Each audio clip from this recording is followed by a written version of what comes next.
My friends, the Carlsons over here. This is Zoe, and Zoe is now 10, right, 5th grade. And this is Patience. Patience, how old are you now? 8. Patience. Patience. I work with the Carlsons to bring Patience home. It took a lot of patience to get Patience home. As KJ said, we never have enough patience.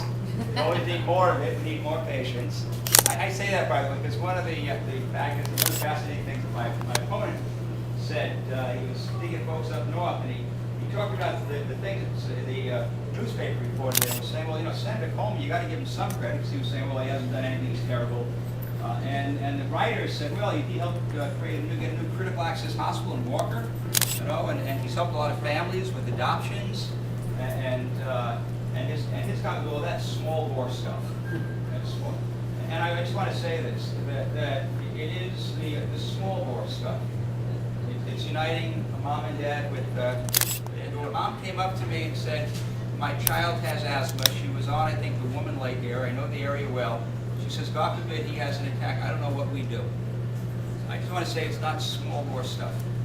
Okay? It is, when I retire from this business, and I'm walking down the streets, Chaska, Chanhassen, or St. Paul, and somebody comes up to me, if they come up to me and say, Senator, I want to thank you for, I can assure you the for is not going to be for some bill that I voted on.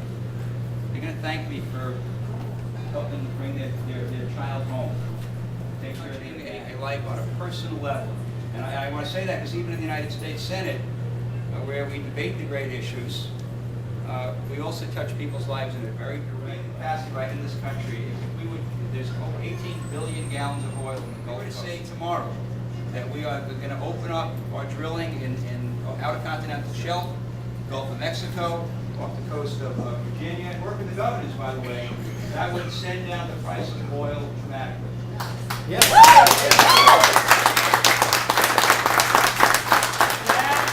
Point being, and by the way, it's not just that, because it's beyond that too. We have it, the French are not braver than we are. About 90% of their energy is nuclear. We have to have a vast expansion of nuclear energy. Yeah.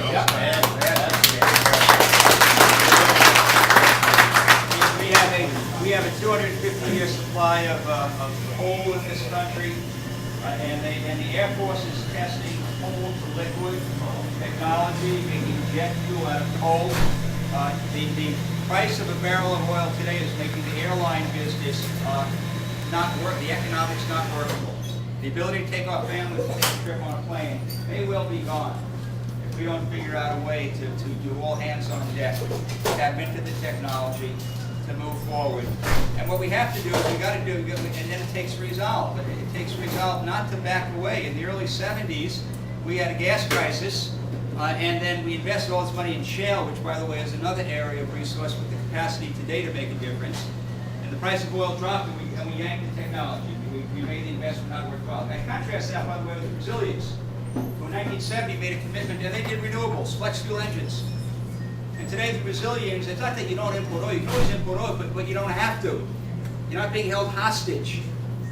And we have the capacity in this great nation to really free ourselves of that dependency. And my opponent and I have a clear difference on this. And I really do believe that is the issue. This is not just about, you know, we stick the pump into a tank and to worry what's going to get filled up first, your credit limit or the tank. I mean, it's brutal. But a clear difference, and we can make a difference. And I actually believe we're reaching consensus. And I'm not going to get into discussion. People about Anwar, we've had this discussion.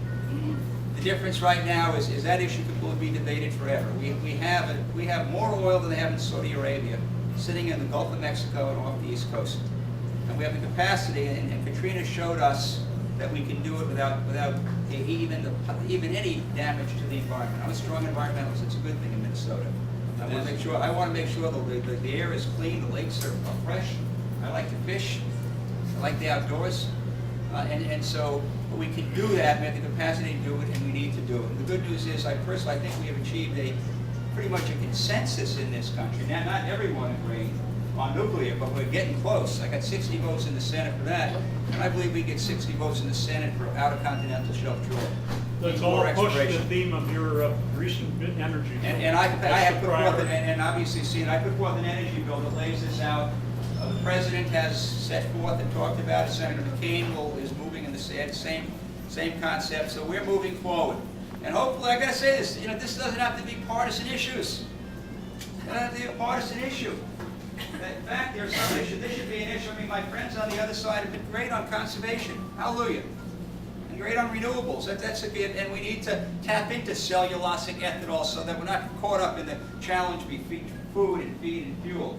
But you also got to do production. And you need increased refining capacity. You need to do nuclear. You need to do clean coal. And we can do it in a way consistent with, with our heritage in this state.